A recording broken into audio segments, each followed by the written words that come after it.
Chris Santiago with MMA Island. Today I'm here with not just an Italian, he's also a gangster. I'm joined today by Danny Sabatello. Danny, how's it going today? Doing great, man. How you doing? Pretty good, pretty good. How's everything in Florida going for you this week? Yeah, going great. It's 85 degrees and sunny every day around this time of year. And then you combat that with training every day, twice a day at the best gym in the world. And life is pretty good. For sure, for sure. And, obviously not everything can go as according to plan, with American Top Team not doing so good this last weekend. What did you think of UFC 269? Yeah, it was a good show. It's unfortunate for the best gym in the world, American Top Team, because we had Santiago, Pedro, Amanda, and Dustin losing, of course. But other than that, we're still the best team in the world. I think all those guys are really mentally tough, and I think they're going to get right back on the horse and hopefully avenge all of those losses. And I feel like who has the best chance of avenging her losses, Amanda Nunez. What do you think happened in that fight? Do you think it was something with the mindset? Do you think she underestimated Pena? Like, what do you think happened with Amanda Nunez in that fight? I mean, it's tough to say. She's a straight killer, but again, at the end of the day, we're all human. I think nobody expected her to lose. She's just a beast. She's the woman goat. But again, any fight in any fight, anything can happen. Anybody can win. Anybody can lose. Anybody can get knocked out. Anybody can get submitted. And it's just kind of like a good refresher to the MMA community that, anything can happen. There's no such thing as a sure thing, especially in this business. In these other sports like football, baseball, basketball, one little slip up and it's, a slam dunk or some bullshit, 2 points, in this sport, you sometimes cost with brain cells, you lose a fight with one little slip up, 1 millisecond, your hands are out of place or something, and you lose the fight. But again, that's what makes fighting so great, is that anything can happen at any given moment. But yeah, Amanda, I mean, she's as tough as they come. She's going to get that one back. And you just said anything can happen. And, obviously with the Bellator Bantamweight Grand Prix incoming, do you think you might be an alternate for that? Or do you think you'd get into that Grand Prix? Yeah, it's pretty frustrating. I didn't know that was going to happen. I kind of figured that there was going to be a Grand Prix next year. A lot of people were talking about it. Some inside people were telling me it was going to happen, but I thought I was going to be in it. I know I'm not ranked, but I smashed all those fucking guys. So I thought I for sure deserved a spot in there. I was pretty pissed when I was watching that Bellator a couple of weeks ago and they announced the guys, especially because they all suck. I thought I was going to be in it. So I was pretty pissed. I called my manager. I was pretty unhappy. He calmed me down. Let me know, just calm down. Eventually I'm going to get that belt, fuck the money. I don't really care about that $1 million, although, money's sweet. Of course, I would rather have $1 million than not have $1 million. But at the end of the day, I want that belt. And just to not get a chance at that belt just kind of pisses me off. What did you think about them throwing a curveball like James Gallagher in there, especially coming off that loss? Dude, he sucks. Patchy Mix, who also sucks, made him his bitch, kind of pimp slapped him, submitted him.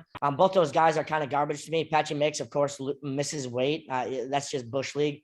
There's no really excuse for that. I don't know why somebody at this stage in the game, especially at this level, is still missing weight. And then James, of course, he's going to get into the tournament just because he brings in all of Ireland and all the soft fans. So I get it. That's just a business decision. He's going to be in it just because it's pure revenue. But then you got a guy like Higo that's also in it, who also missed weight.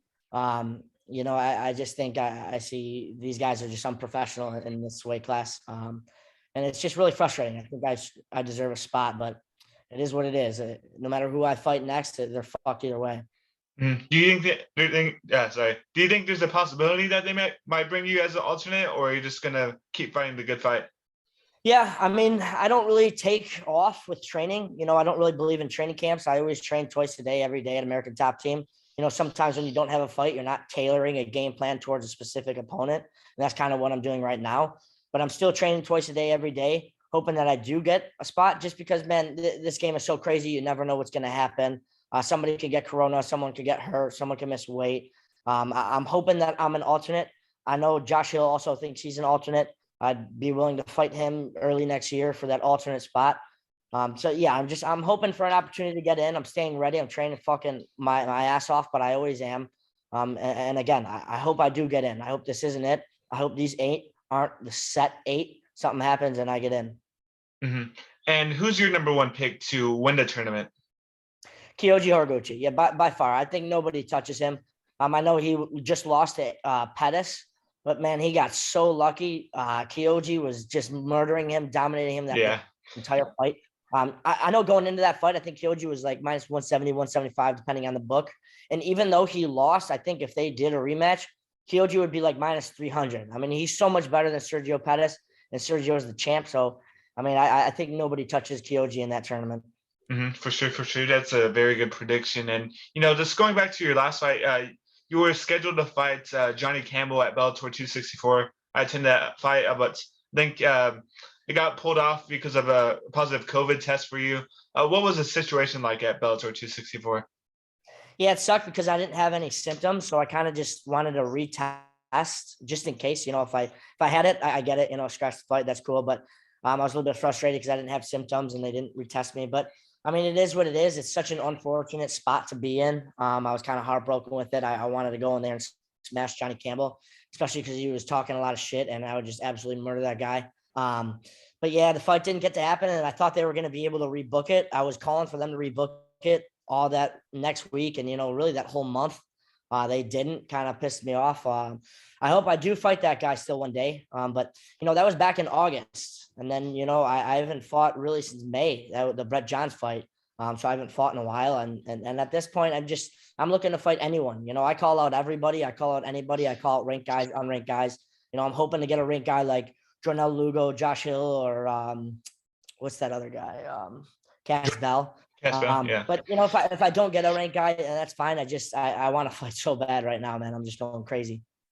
And I know you're the anytime, anywhere kind of fighter, but when are you looking to return to the cage? ASAP. I mean, I know that there's a card January 29th, I think, in Arizona. I'm trying to get on that card. I'm texting my manager every day, trying to have him get me on that card. It would be awesome. I know that's their soonest card. I would like one tomorrow. I'd fight tomorrow. I could make weight tomorrow. It doesn't matter. But yeah, dude, just ASAP. And then if I fight January 29th, I want to go again that next weekend. In 2022, I want that to be the best year of my life. I want just to rack up so many wins and so many fights in that year. I didn't fight as much as I wanted to this year. It's just been unfortunate, especially after getting the ball rolling, after beating a guy like Brett Johns, who's just so high level. He's got so many good wins in the UFC, and I dominated him. I had good momentum going, and then it kind of came to a halt, and I'm just ready to pick back up early January of next year. And I believe you called out a ranked contender in Jornel Lugo the last fight out. I texted him about your call out, and he said that he didn't even know who you were. What do you think about that? Like, do you think he's just trying to avoid a fight? Like, what's going on through your head when you hear that?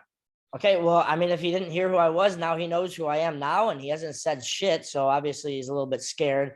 Yeah, I mean, obviously now if he didn't know, which I mean, I doubt it. I run the division. Now he knows I've been calling him out, and he hasn't said my name one time. He's obviously scared, but yeah, he's a guy that I wish I could fight. He's a guy that I want to smash. I don't think his skill set's very good. I think he sucks everywhere. I can keep that on the feet, on the ground. It doesn't matter. I think I finished him inside one round. But yeah, I don't know why he hasn't answered the call, because I know for a fact he knows I've been calling him out. Same with Cass Bell and Josh Hill. All these guys are scared. They all know I'm calling them out. They all play dumb when people ask them about me calling them out.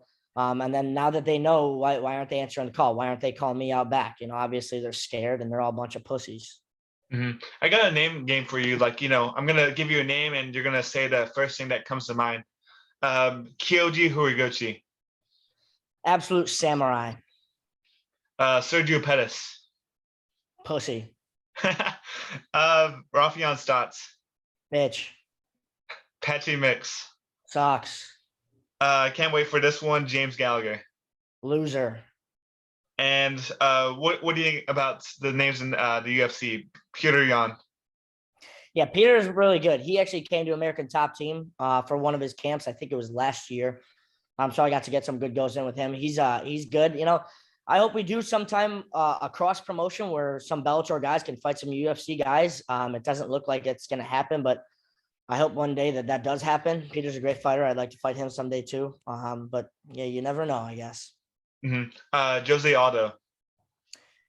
Yeah, he sucks too. I don't think he's very good on the ground. I think I'd take him down and I'd just murder him. But again, it's hard calling out guys in the UFC when I can't even get fights in Bellator. So yeah, I mean, he sucks. No ground game. I smash him.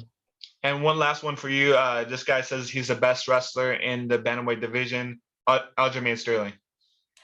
Dude, he does not have good wrestling at all. He couldn't take down Peter and hold him down at all. Peter dominated him. Obviously, the game plan with that fight is to take Peter down because Aljamain's hands aren't very good, and he couldn't take him down. So he clearly does not have very good wrestling. He's a dude that I wish to fight because I know I'll smash him, and I know he's the champ. So obviously, everybody wants to fight the champ. But yeah, he's a dude that I would just absolutely smash. There's no way his wrestling's that good. And last one for you, Danny Sabatello. What do you think of him? The future of the sport. Awesome. Great answer. And, obviously you want to stay very active in 2022. You're looking to pull a Kevin Holland, go 5-0 maybe. How many wins do you want to rack up next year? 6. I'm shooting for six wins. It's just all about if I get the opportunity. I really stay healthy. I got a really tough body, a really durable body. I'm never really too hurt. And even when I am hurt, I still fight. I don't really ever pull out of fights. I've never missed weight. I've never gotten caught with drugs, and I've never pulled out of a fight. Those are just 3 things that I don't do. So I think 6 fights in a year is definitely possible. It just all depends if I'm getting that opportunity, and again, if I get the 6th fight, I'm going to win all of them because none of these guys in Bellator can even touch me. Mm-hmm. And last question for you. What can fans expect from the Italian gangster come 2022? To just take over this division, and not only that, to just take over Bellator. I think I am the future of Bellator, and I do love Bellator. I'm very happy to be in this organization. I don't think it gets the props necessarily that it deserves. They're very professional and they're awesome. I've had nothing but good experiences with them, and they're great. So it's just, honestly, it's going to be an honor to take over this whole Bellator promotion, and I'm very, very excited. I just need the opportunity to beat the shit out of these guys. That's it. Mm-hmm, for sure. Thanks, Danny, for the time. And is there anything that you want to say to the fans out there watching? Any sponsors that you want to shout out? The floor is yours. Yeah, I just want to give a shout out to the Bantamweight division and Bellator because they all fucking suck. Awesome. Thanks, Danny. Appreciate it. Thank you, bro.